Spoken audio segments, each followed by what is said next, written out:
उन्होंने ये स्पष्ट कर दिया था कि जिन सीटों पर अभ्यर्थी नहीं है उनको हम TRE 2 में जोड़ दिए और जोड़ दिया गया है, लेकिन जिन पे अभ्यर्थी हैं उन सीटों को अभी भी सुरक्षित रखा गया है सप्लीमेंट्री रिजल्ट के लिए। PSC TRE 1 हुआ था, उसमें 1,70,000 पद था, उसमें से 1,22,000 पर रिजल्ट प्रकाशित हुआ 1 से लेकर 12 तक। देखिए, दबाव में तो BPSC के चेयरमैन काम नहीं कर सकते क्योंकि वो अतुल प्रसाद एक अलग इंसान है, वो किसी के दबाव में नहीं काम करने वाले हैं। देखिए, तमाम जो शिक्षक अभ्यर्थी हैं वो काफ़ी नाराज़ चल रहे हैं, लेकिन नाराज़गी भी इनकी सही है क्योंकि लगातार जो है ये लोग काफ़ी दिनों से परेशान। क्योंकि बहाली निकाली गई, बिहार में काफ़ी बड़ी बहाली हुई, लेकिन छात्र जो है अभी भी नाखुश हैं क्योंकि जिस तरीके से तेजस्वी यादव कहते हैं कि हम बिहार में तमाम लोगों को रोज़गार देंगे, लेकिन ये लोग को रोज़गार का मौका ही नहीं मिल रहा। लगातार जो है वो त्रुटियां जो है BPSC की तरफ से निकलकर सामने आ रही है, छात्र नाराज़ हैं। अब ये लोग रिजल्ट के लिए बात कर रहे हैं, क्यों नाराज़ हैं, क्यों आज यहाँ पे आए हैं? आज यहाँ पे आने का मुख्य वजह यही है कि जो संवैधानिक कुर्सी पर BPSC के चेयरमैन हैं, जो बैठे हुए हैं, जो घोषणा किए हैं कि जो भी बहाली क्रिएट होगी यानी कि मल्टीपल रिजल्ट और ड्रॉप आउट के कारण उसको हम लोग मोर देन 1 सप्लीमेंट्री रिजल्ट से पूरक परिणाम से भरेंगे। तो वो जब बोल दिए तो हमें पूरा विश्वास है क्योंकि वो BPSC के चेयरमैन है, वो कोई आम राजनेता तो नहीं है, वो एक संवैधानिक कुर्सी पर बैठे हुए हैं। लेकिन उन्होंने अभी तक रिजल्ट निकले हुए आज 41 दिन हो गया, तो अब उन्हें ये घोषणा कर देना चाहिए कि आखिर में कब हम दे रहे हैं, फलाना डेट को हम दे रहे हैं। लेकिन उन्होंने कहा है कि पहली जो सीट है वो दूसरे TRE 2 में उसको मिलाकर बहाली निकाली है। देखिए, उन्होंने ये स्पष्ट कर दिया था कि जिन सीटों पर अभ्यर्थी नहीं है उनको हम TRE 2 में जोड़ दिए और जोड़ दिया गया है, लेकिन जिन पे अभ्यर्थी हैं उन सीटों को अभी भी सुरक्षित रखा गया है सप्लीमेंट्री रिजल्ट के लिए।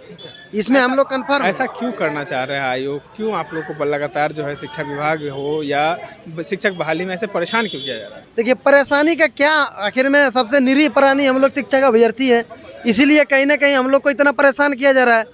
जब आप दूसरी बहाली में जुड़ गए तो सबसे पहले आपकी एक कोशिश बननी चाहिए, एक रणनीति बननी चाहिए कि जो पहले फेज की बहाली है उसको सबसे पहले हम कंप्लीट कर लें, तब हम दूसरे फेज की बहाली को स्टार्ट करें। तो पहले फेज की बहाली बढ़िया से अच्छा से पूरी तरह से कंप्लीट नहीं हुआ है, आप दूसरे तरह की बहाली में जा रहे हैं, तो फिर वो भी आधा अधूरा, ये भी आधा अधूरा। तो एक अच्छा कम से कम आयोग, BPSC आयोग से हम उम्मीद करते हैं कि वो काम थोड़ा ठीक कर रही है। इसी पे तो दबाव बन सकता है हो सके सरकार का, क्योंकि जिस तरीके से रोजगार की बात की गई थी, हो सके सरकार दबाव बना रही है, इसलिए जल्दी। देखिए, दबाव में तो BPSC के चेयरमैन काम नहीं कर सकते क्योंकि वो अतुल प्रसाद एक अलग इंसान है, वो किसी के दबाव में नहीं काम करने वाले हैं। लेकिन कहीं ना कहीं हड़बड़ाहट है उनमें भी, जो कि उन हड़बड़ाहट के कारण CTET फेल, DLED फेल को मेरिट में शामिल कर लिया। आज हम लोग उसके चलते रोड पे हैं। आप लोग की बात अगर सर नहीं मानते हैं आज, तो आगे क्या करेंगे आप? अगर हम लोग की बात सरकार नहीं मानेंगे, हम लोग अभी संवैधानिक तरह से आंदोलन कर रहे हैं, तो हम लोग रोड पे उतर जाएंगे, हम लोग घेराव करेंगे।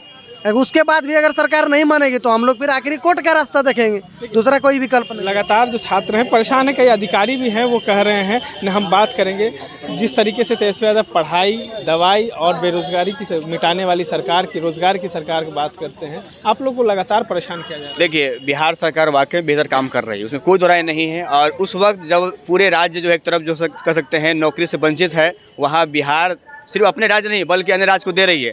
ये सब कुछ प्रक्रिया ठीक है, लेकिन सप्लीमेंट्री के रिजल्ट को लेकर थोड़ा परेशान है। इस बताया गया था ना कि उसको दूसरे TRE 2 में जैसे अब ये आंकड़े आपको जानना पड़ेगा। जैसे BPSC TRE 1 हुआ था, उसमें 1,70,000 पद था, उसमें से 1,22,000 पर रिजल्ट प्रकाशित हुआ 1 से लेकर 12 तक। उसमें से अभी तक अगर बात किया जाए तो 88,000, कल का आंकड़ा है कि 88,000 अभ्यर्थी योगदान दे चुके हैं और बाकी योगदान नहीं दिए हैं।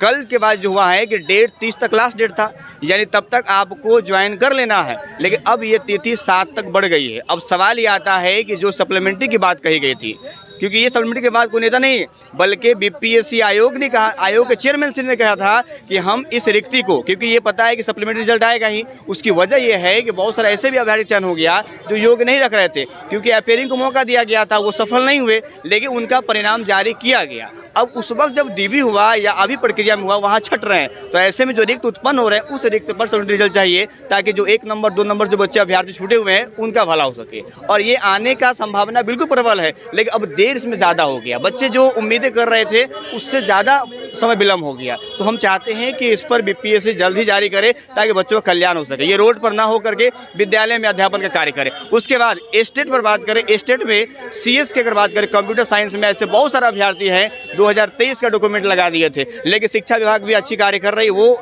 वहाँ से उसको ड्रॉप आउट कर रही है। तो वो सीट रिक्त हो रहे हैं, तो अभ्यर्थी को जगह दिया जाए जो ऑलरेडी बेहतर उसका नंबर भी है और एक आध नंबर से वो मेरिट में नहीं आ पाए हैं। तो ये मांगे है खासतौर पर। देखिए, छात्र जो हैं काफ़ी परेशान हैं, लेकिन अभी भी इनको आयोग पे और सरकार पर भरोसा है कि इनको मौका दिया जाएगा। लगातार ये सरकार से अनुरोध कर रहे हैं और कहीं ना कहीं बीपीएससी के चेयरमैन अतुल प्रसाद से भी लगातार विनम्र अनुरोध कर रहे हैं। लेकिन इन लोग का भी जो है एक भरोसा है, एक सब्र होता है कि कुछ समय तक ही रहेगा।